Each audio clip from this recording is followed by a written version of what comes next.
Assalamualaikum warahmatullahi wabarakatuh. Wargi Bandung, kembali lagi di Ngariung Ngobrol Anak Negeri untuk Bandung. Bagi wargi Bandung yang belum menonton episode sebelumnya, bisa langsung scroll YouTube channel Diskominfo Kota Bandung. Dan jangan lupa untuk di like, komen, subscribe, dan di share sebanyak-banyaknya. Seperti biasa, di Ngariung selalu menghadirkan narasumber yang akan berbagi informasi seputar Kota Bandung. Nah, saat ini saya sudah ada di Hotel Air Royal Bandung dan penasaran gak sih kita akan membahas apa di sini? Mungkin langsung saja kita sapa dulu narasumber yang sudah ada di tengah-tengah kita. Ya, halo Bapak, selamat pagi. Selamat pagi. Sampurasun Bapak. Rampes. Iya, Bapak mangga disapa dulu wargi Bandungnya sekaligus memperkenalkan diri. Mungkin dimulai dari Bapak, silakan. Halo wargi Bandung, Assalamualaikum warahmatullahi wabarakatuh. Sampurasun. Perkenalkan, saya dengan Suparyono sebagai Kepala Bagian Perencanaan, Keuangan, dan Pemeriksaan BPJS Kesehatan Cabang Bandung. Baik, dilanjutkan dengan Bapak, silakan. Halo warga Bandung, perkenalkan saya dengan Pak Trimo. Saya sebagai kader JKN Kota Bandung. Baik, terima kasih Bapak-Bapak nih sudah menyempatkan waktunya untuk berbincang-bincang bareng kami dan berbagi informasi juga nih pastinya.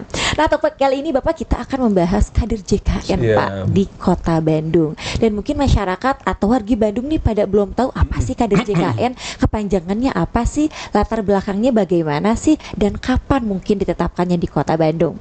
Mungkin dari Bapak silakan. Siap Mbak Cita. Wargi Bandung, jadi terkait dengan kader JKN Kota Bandung ini adalah merupakan bentuk kemitraan kami dengan individu yang terpilih, Mbak Cita. Yang terpilih, yang kami seleksi tentunya.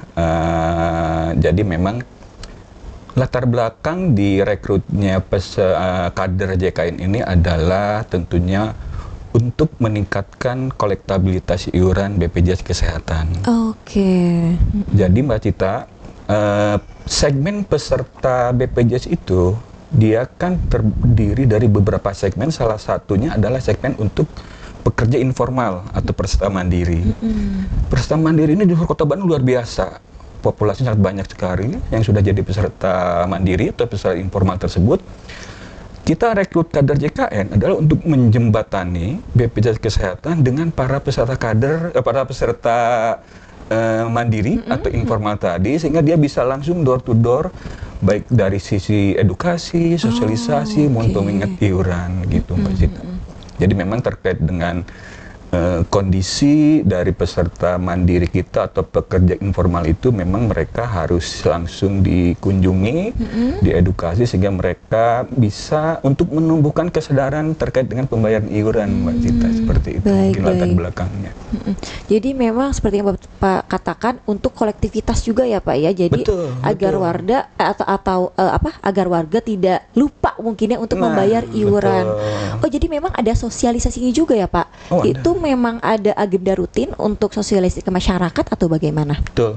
Jadi terkait dengan aktivitas atau fungsi dari kader adalah sebagai satu untuk melakukan sosialisasi, edukasi, pengingat iuran sehingga tidak terlambat untuk membayar iuran. Kemudian bisa mendampingi juga Mbak Cita ketika kondisi di lapangan banyak peserta mandiri yang mungkin belum memahami aturan-aturan BPJS Kesehatan. Betul. Jadi para kadernya sudah kami bekali Mbak Cita, sudah kami bekali terkait dengan regulasi-regulasi sehingga ketika kader-kader mengunjungi, mengedukasi kepada para peserta. Ini yang menunggak ya Mbak Cita ya? Yang menunggak ya? Yang menunggak. Kalau yang nggak nunggak, nggak kita ini.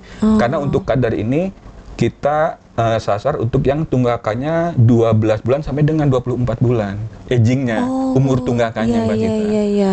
Jadi memang terkait dengan upaya kita untuk meningkatkan kesadaran membayar iuran itu, kami juga di samping ada teman-teman kader, ada teman-teman yang melalui by phone, WA itu ada juga Mbak Cita. Dia yang di kantor tuh. Iya betul. Itu teman-teman telecollecting kita sebutnya. Jadi memang dia nggak terjun ke lapangan. Sementara kader JKN ini kita rekrut khusus untuk dia terjun ke lapangan Mbak Cita. Untuk yang menunggak ya? Khusus menunggak. Khusus yang menunggak ya. Kalau nggak menunggak kita ini. Baik. Nah, berbicara yang tunggak menunggak nih Pak ya. Jadi mungkin misalkan kita ambil contoh belum bayar 5 bulan atau mungkin sampai 6 bulan Pak. Dan orang itu misalkan sakit Pak. Itu apakah bisa digunakan atau bagaimana? Karena dari sebagian masyarakat yang tahu bahwa katanya kalau belum bayar 6 bulan atau setengahnya ini kita nggak bisa nih. Nah itu bagaimana Pak? Siap. Jadi Mbak Cita terkait dengan kewajiban membayar iuran sesuai dengan regulasi itu maksimal tanggal 10. Tanggal 10 itu harus sudah dilunasi. Ketika peserta terlambat 1 bulan saja, si kartunya itu otomatis langsung nonaktif. Ketika status kepesertaan dari peserta tersebut nonaktif, otomatis nggak bisa digunakan Mbak Cita. Nggak harus nunggu 2, 3, apalagi sampai 5 bulan Mbak Cita. Jadi 1 bulan aja. 1 bulan pun dia langsung nonaktif, jadi tidak bisa digunakan. Ketika yang bersangkutan ingin menggunakan, ya mau nggak mau harus melunasi dulu tunggakannya. Harus bayar dulu ya, walaupun 1 bulan itu ya. Betul. Dan ini ada risikonya Mbak Cita. Ketika yang bersangkutan melunasi tunggakan, itu ada denda layanan untuk yang menggunakan fasilitas rawat inap Mbak Cita. Jadi untuk peserta yang melunasi tunggakan, dalam jangka waktu 45 hari, mereka menggunakan fasilitas rawat inap. Rawat inap ya Mbak? Iya, kalau rawat jalan enggak, dia akan kena denda layanan Mbak Cita. Jadi mungkin ini edukasi untuk para peserta agar disiplin untuk membayar iuran. Jangan sampai nunggak, karena kasihan ketika yang bersangkutan nunggak, itu ada konsekuensi denda layanan Mbak Cita. Seperti itu. Baik. Berarti itu denda layanannya pada saat belum bayar itu ya Pak, dalam 1 bulan itu? Betul. Atau mungkin ketika dia nunggak, kalau dia nggak memanfaatkan mah, sudah dilunasi nggak memanfaatkan, tidak ada denda itu ya. Baik. Gitu. Oke, baik. Berarti mungkin sudah terjawab ya untuk pertanyaan ini nih untuk warga Bandung. Nah Bapak, seperti yang kita ketahui juga bahwa di bulan lalu atau 2 bulan lalu bahwa ada berita BPJS ini menghilangkan kelas-kelasnya nih Pak. Jadi sekarang katanya diratakan ya. Sama semua katanya. Nah itu bagaimana Pak? Memang apakah sudah ketok palu nih misalkan, atau bagaimana kebijakannya tersendiri? Baik Mbak Cita, terkait dengan penyamarataan kelas. Betul. Itu istilahnya KRIS kan ya, kelas rawat inap standar. Nah, sekarang jadi KRIS. Untuk kelas rawat inap. Kalau terkait dengan penandatanganan ketentuan atau regulasi tersebut sudah ditandatangan. Cuma implementasinya baru akan direalisasi tahun depan. Oh, baru tahun depan ya terrealisasinya. Jadi memang ini ketentuan atau regulasi yang mau nggak mau harus kita jalankan. Ini regulasi dari pemerintah, bukan dari BPJS loh Mbak Cita. Ini dari pemerintah. Dari pemerintahnya ya. Betul, dari pemerintah. Jadi ingin menyamaratakan untuk kelas rawat inap standar tersebut. Jadi memang mungkin ya masih dalam proses ini juga ya Mbak Cita, karena kan di lapangan bergejolak juga. Betul, karena masih bingung juga nih. Kondisi itu. Jadi memang nanti tidak ada kelas 1, kelas 2, kelas 3. Kalau sekarang kan ada kelas 1 sesuai dengan iuran yang dibayarkan. Kelas 1, kelas 2, kelas 3. Nah, pemerintah ada kebijakan jadi biar semuanya ketika rawat inap ya Mbak, rawat inap itu mereka semua disamakan dalam satu kelas. Tentunya kelas rawat inap standar ini ada ketentuannya Mbak Cita. Ada ketentuannya, misalnya dalam satu ruangan itu harus beberapa syarat harus dipenuhi dulu gitu. Maksimal 4 bed misalnya, atau ada kamar mandi dalam, ventilasinya bagus, bersih, seperti itu. Itu sih Mbak Cita. Mungkin nanti kita masih menunggu inilah terkait dengan perkembangannya, tapi secara ketentuan regulasi sudah keluar. Jadi memang untuk terrealisasinya sendiri di tahun depan, dan mungkin untuk persyaratannya atau misalkan harus registrasi ulang nih atau bagaimana itu juga mungkin belum ya Pak ya. Belum ada info atau himbauan terkait itu ya. Ya sebenarnya terkait dengan ini sudah diwacanakan atau sudah diinformasikan dari tahun-tahun sebelumnya juga. Jadi memang rumah sakit sudah mulai ada yang sudah menyiapkan gitu loh Mbak. Jadi untuk memfasilitasi kelas rawat inap standar itu sudah ada beberapa yang menyiapkan, beberapa rumah sakit. Ya mungkin sekarang dengan sudah di ininya regulasi tersebut, ya mau nggak mau si rumah sakit harus sudah menyiapkan ruangan-ruangan untuk rawat inap kelas standar tersebut. Baik ya. Terima kasih Bapak infonya. Nah kembali lagi kepada kader JKN nih Pak. Jadi kader JKN ini sudah tersebar ya Pak ya di Kota Bandung. Nah untuk jumlahnya tersendiri ini sudah berapa Pak kader JKN yang ada di Kota Bandung? Oh, tadi saya lupa ya Mbak ya. Jadi kader JKN itu berdirinya September 2016.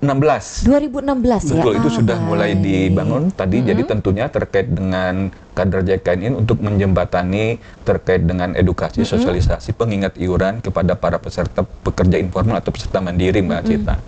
Baik, baik. Kemudian kalau di Kota Bandung sendiri, Kota Bandung itu kalau dari sisi jumlah kelurahan ada 151. Betul. 151 kelurahan. Kader ketika dia akan menjadi mitra kita, itu harus ada rekomendasi dari lurahnya, Mbak Cita. Oh, jadi kita nggak iya. mau kalau tidak ada rekomendasi dari Pak Lurah setempat. Jadi sesuai misalnya Pak Trimo nih di kelurahan mana, itu harus Iya. ada rekomendasi, Mbak Cita. Kalau tidak ada rekomendasi, kami tidak akan ACC atau kita setuju untuk menjadi kader kami. Jadi Oke. memang dasarnya adalah Harus dari kelurahan dulu rekomendasi ya. dari lurah.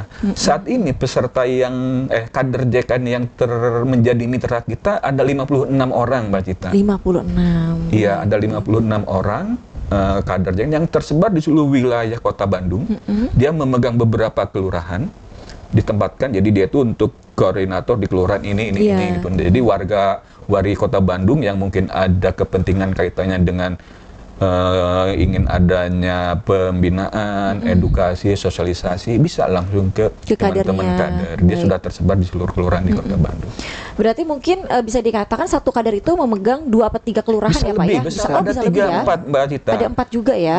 Dasarnya pokoknya itu tadi, rekomendasi lurah. Dari kelurahan ya? Karena tidak semua warga yang ingin jadi kader dapat ACC dari Pak Lurahnya. Yang pasti sudah dipercaya juga nih sama Betul. kelurahan setempat ya. Betul. Baik, baik. Betul. Nah, Pak Trimo nih sebagai kader JKN-nya sendiri nih, kegiatan apa saja Pak yang sudah dilakukan selama menjadi kader JKN? Ya, selama saya ini Pak, saya menjadi kader JKN itu generasi kedua dari tahun 2017. Oh, ada angkatan-angkatan nih ya Pak ya? Jadi generasi setiap kedua. tahun ya Pak berubah apa bagaimana? Enggak juga sih, Enggak Mbak. juga. Jadi mungkin beliau baru gabungnya Rekrutmennya di di 2000. Betul. 2020. Oh, 2017, baik, ya. baik. Baik, Bang, nggak dilanjutkan Pak. Terus yang selama saya jadi kader ini harus yang saya lakukan itu yang jelas tugas pokok. Nah, tugas pokok kader JKN itu yang jelas itu nomor 1 pengingat, yang nomor 2 mengumpulkan iuran.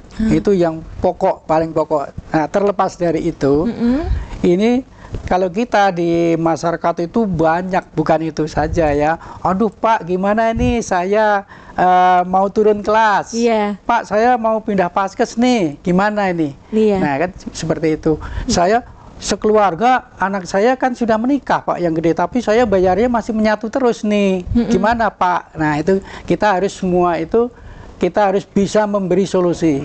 Gitu. Jadi kita bisa melayanin, ya terutama itu meringankan beliau-beliau lah gitu ya, mereka-mereka yang ada di lapangan daripada ke kantor gitu ya, ujungnya ngantri, ya kita memberi solusi gitu, menawarkan lah gitu ya, menawarkan solusi. Ya, itu. Baik. Selain tugas pokok ya mengingatkan tunggakan terutama Mbak, Iya, tunggakannya, pengingat juga ya. iya, mengingatkan iuran tiap bulan dan tunggakannya. Kalau kita nanti menunggak terus mau dipakai ya tadi sudah dijelaskan seperti Bapak tadi, sebelum 45 hari bila mana langsung dipakai rawat inap maka akan ada denda pelayanan tadi Mbak, gitu, seperti itu Mbak. Baik. Nah, kalau selama ini nih Bapak selama menjadi kader JKN, apa sih Pak tantangannya atau mungkin permasalahan-permasalahan di di Lapangan. sekitar masyarakat di lapangan ya seperti itu. Apalagi kalau misalkan ada yang masalah terkait menunggak nih Pak, Iya. tapi mohon maaf nih warginya belum ada untuk membayar. Nah, itu bagaimana Pak solusinya? Ya, jadi begini Mbak, kalau kita itu kader ini sebagai kader JKN itu harus punya modal utamanya sabar. Oh. Itu modal utama. Yang kedua, jangan gampang emosi. Itu udah pasti ya. Iya, iya, iya. Nah, yang kalau yang menunggak itu kan dia merasa punya hutang. Ya, tapi kita penyampaiannya itu gimana cara kita menata bahasa. Oh, iya, Gitu ya, itu ya. betul. Gimana biar enak ya, iya, Pak ya? tata bahasa kita itu harus kita kemas dulu nih. Mamanya saya sudah punya program nih, besok ini mau ngunjungin Pak Ahmad, Pak Budi gitu. Itu udah diprogram dari rumah. Udah disiapin dari semalam ya Pak ya? Sudah disiapin. Apalagi yang sudah mungkin pernah kita kunjungin. Iya. Nah itu kita kenalin dulu tuh karakter si bapak itu. Kenalin dulu karakternya si ibunya. Nah ini mamanya ibunya sukanya senam gitu ya. Oh, waduh Bu, gimana Bu kabarnya Bu? Iya. Ibu kemarin gimana Bu? Senam di mana Bu? Jadwalnya kemana? Nah itu kita bawa dulu lah ke sana. Baru kita yang terakhir itu, aduh mohon maaf Bu, kita mengingatkannya Bu, kita hanya sebagai amanah saja. Untuk tunggakannya kalau ibu sudah ada rezeki ya mohon maaf ya Bu ya, segera dibayar atau dicicil seperti itu biasanya Mbak. Penyampaian saya seperti itu. Jadi yang penting boleh silakan. Baik Mbak Cita, jadi terkait dengan tantangan dan hambatan di lapangan peserta mandiri itu gini Mbak. Peserta mandiri itu notabene secara kemampuan ekonominya mungkin kurang ini ya Mbak ya. Mungkin dari sisi kemampuan ekonominya tidak semampu orang yang berada kurang gitu. Stabil mungkin ya Pak ya, bisa dikatakan ya. Jadi ini kaitannya dengan ability to pay dan willingness to pay Mbak Cita. Kemampuan dan kemauan. Nah iya betul. Ketika posisi dia mampu tapi tidak ada kemauan, itu yang susah. Males ya Pak ya? Betul. Kalau dia ada kemauan tapi tidak ada kemampuan, itu juga salah satu yang menjadi faktor penghambat mereka tidak membayar iuran. Kadang-kadang kondisi di lapangan itu gini Mbak Cita, terutama mungkin ya yang sehari-harinya yang mendapatkan penghasilan tidak seberapa mungkin itu Mbak. Jadi mereka ada ada prioritas. Skala prioritas misalnya dia saya lebih baik menggunakan ini dulu untuk kepentingan yang lebih urgent misalnya. Iya. Sehingga kewajiban dia untuk membayar iurannya itu jadi agak terabaikan, lupa karena dia mungkin lebih mementingkan kepentingan yang lain. Karena kan terkait dengan jaminan kesehatan ini, manfaatnya nggak bisa langsung dirasakan Mbak Cita. Dia akan dirasakan atau diperoleh ketika dia menggunakan atau sakit. Betul. Sementara kan orang ketika bayar itu kan dalam kondisi sehat misalnya nih kadang-kadang. Dan kondisi lapangan kadang-kadang orang misalnya bayar itu mau memanfaatkan, baru dia sibuk melunasi gitu loh Mbak Cita. Iya. Aduh saya mau menggunakan nih, mau dirawat atau mau berobat, sementara saya ada tunggakan. Nah baru dari itu dia kasak-kusuk untuk melunasi. Kadang ada yang seperti itu Mbak Cita. Jadi ini tugas kami dan kader JKN untuk mengedukasi sehingga kesadaran dari peserta inform atau peserta mandiri itu tetap terjaga sehingga dia tidak hanya membayar itu ketika dia memang membutuhkan saja gitu. Baik. Tadi resikonya kan ada denda layanan seperti itu ya. Itu kadang-kadang Mbak Cita. Terus kadang-kadang ada juga para peserta yang mungkin mohon maaf ada yang pengen pindah segmen Mbak Cita. Betul. Karena kan ada PBI ya Mbak Cita. Penerima bantuan iuran yang di-cover oleh pemerintah. Itu salah satu faktor juga yang menghambat kita untuk mengingatkan atau menagih iurannya atau tunggakannya tersebut Mbak Cita. Baik. Seperti itu. Ketika dia sudah jadi peserta, karena dia sudah di-cover sama pemerintah, tunggakannya lupa. Jadi terabaikan ya Pak ya? Terabaikan. Itu kadang-kadang mungkin itu di kesempatan yang sangat baik ini menghimbau ke Wari Kota Bandung. Jadi terkait dengan kewajiban pembayaran iuran ketika memang itu sudah waktunya harus dibayar, segera dilakukan pembayaran sehingga tidak nunggak apalagi sampai bertahun-tahun gitu Mbak Cita. Itu tadi mungkin resikonya kaitannya dengan adanya denda layanan seperti itu. Baik. Nah bahwa kan tadi juga Bapak bilang kalau 1 bulan aja itu sudah dinonaktifkan ya Pak ya? Sudah nonaktif. Berarti kalau misalnya kita bayar itu bisa aktif kembali ya, otomatis ya? Disebutnya. Baik. Ini saya tambah nih Mangga, untuk Bapak. Masalah tantangannya tadi ya Mbak. Nah itu tantangannya bagaimana? belum terjawab karena saya sebagai kader JKN ini tantangannya luar biasa kalau di lapangan ya, terutama yang pengalaman saya itu pernah tidak dibuka pintunya. Pernah pagar aja nggak dibuka, pembantunya yang suruh keluar gitu. Ibunya nggak ada, bapaknya nggak ada nggak gitu ada ya? Bilangnya seperti itu, tapi ada padahal. Saya soalnya begitu datang tuh ngelihat masuk rumah gitu. Tapi nggak apa-apa, ini mah saya sudah sudah ditemuin oleh pembantunya itu sudah syukur alhamdulillah. Iya, betul. Karena apa yang pesan saya sampaikan itu pasti akan nyampe Iya, betul. ke Ke pemilik rumahnya majikannya. ya. Iya, Betul, betul. Seperti itu. Jadi sering sekali seperti itu. Jadi pernah juga, oh Pak, maaf Pak, saya nggak menerima ini. Oh bukan Pak, saya ini kan petugas dari kelurahan. Nah itu baru boleh. Oh ibunya sudah marah-marah di depan ya. Nggak menerima, ini bukan, dikira sumbangan. Iya, betul. Dikira sumbangan. Saya terangkan, setelah jelaskan, bapaknya nyuruh masuk ke rumah. Itu ada yang langsung bayar hari itu juga, Pak. Pengalaman itu ada yang seperti itu ya, alhamdulillah. Makanya tadi dari awal modal utama kader ini, kader JKN itu ya terutama sabar itu tadi. Sabar ya. Modalnya. Betul, seperti itu Mbak. Baik. Ya. Dan pastinya apa ya Pak? Mungkin selain sabar harus pantang menyerah juga ya Pak ya. Pantang menyerah. Semangatnya Betul, itu loh, karena betul. mungkin mohon maaf nih kalau di posisi Bapak besoknya lagi, aduh males, aduh takut, aduh apa gitu ya Pak ya. Ya, jadi harus Gitu. semangat, di Harus samping sabar tetap pastinya. semangat ya. Betul. Semangat dan tidak pantang menyerah. Jadi sudah kita kunjungin bulan ini, ternyata tidak membayar, ya kita selanglah 2 bulan kemudian. Baik. Kita datangin lagi seperti itu. Baik. Nah kalau boleh tahu nih Bapak megang kelurahan mana aja Pak? Saya kebetulan pegangnya Kelurahan Geger Kalong, Kelurahan Taman Sari, Iya. Kelurahan Sukarasa. Sukarasa, berarti 3 kelurahan ya 3 yang Bapak kelurahan, pegang. iya. Berarti ini dipercaya sama 3 lurah ya Pak ya?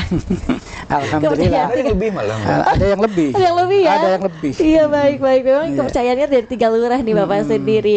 Oh ya Bapak, untuk sosialisasinya nih Pak, barangkali ada warga yang ingin apa ya, mungkin yang belum jadi peserta nih Pak, peserta Iya. JKN atau mungkin peserta BPJS, nah pengen tahu lebih dalam ini bagaimana sih Bapak mengadakan sosialisasinya, memang dari rumah ke rumah atau misalkan di satu tempat dikumpulin Pak, bagaimana tuh?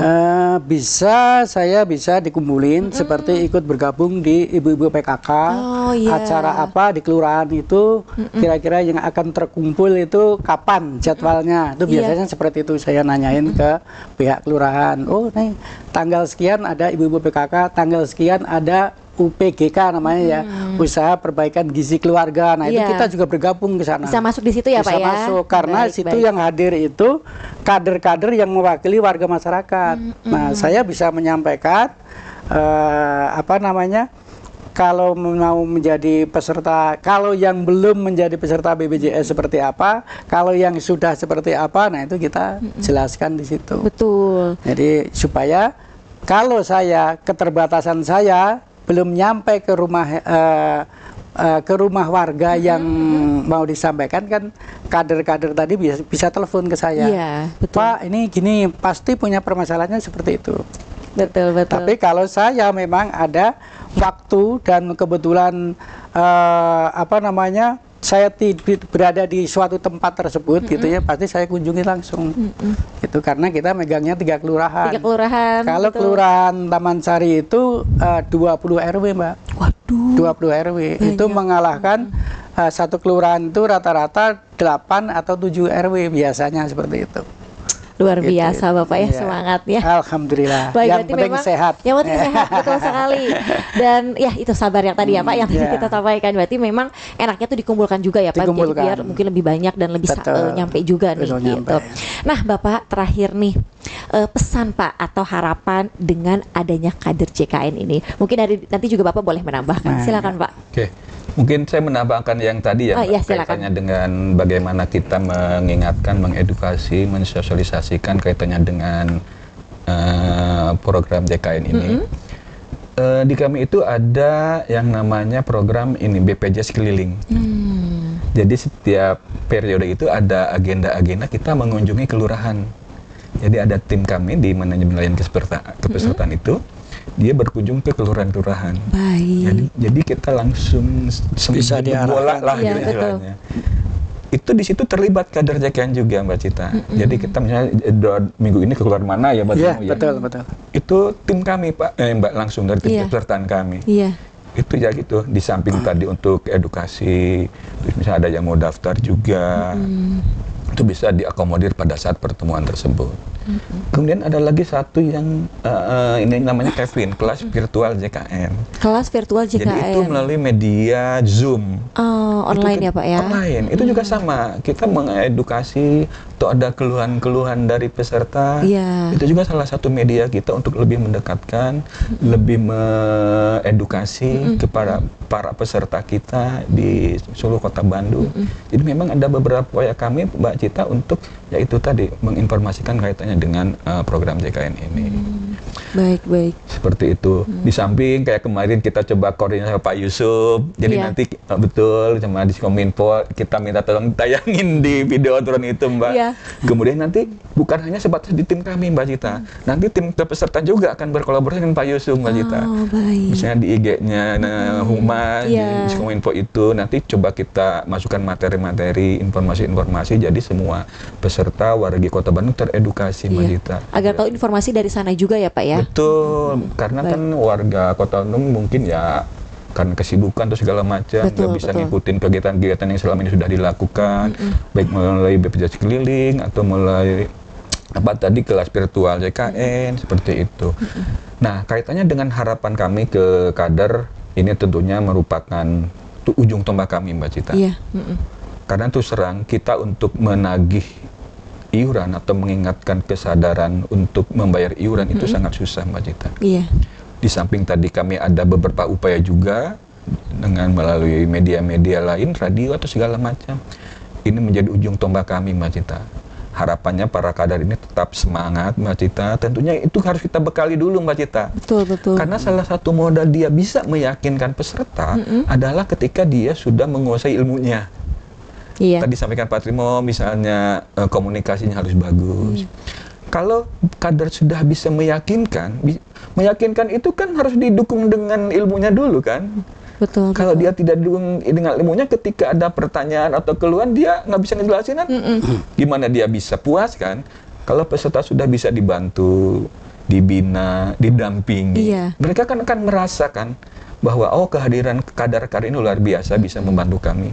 Ya dari situ kan akan ada kesadaran untuk tetap bisa membayar iurannya seperti Iya. itu. Jadi itu tidak ada tunggakan. Jadi memang kader JKN ini harapan ujung tombak kami, Iya. Mbak Cita, yang langsung door to door. Betul. Door to door karena kan peserta itu akan lebih nyaman, lebih enak berkomunikasi langsung dengan ini daripada melalui WA, Iya. telepon. Dia akan lebih nyaman langsung berhadapan dengan si petugas kami gitu, Mbak Cita. Jadi tentunya harapan kami kali ini akan lebih baik lagi, tetap semangat, sabar tadi karena kan ketika menghadapi orang yang ditagih itu ya itu tadi kan, Mbak, ya banyak orang yang inilah mungkin emosi atau seperti apa, seperti itu mungkin, Mbak Cita. Baik. Kalau dari Bapak nih harapannya bagaimana Pak?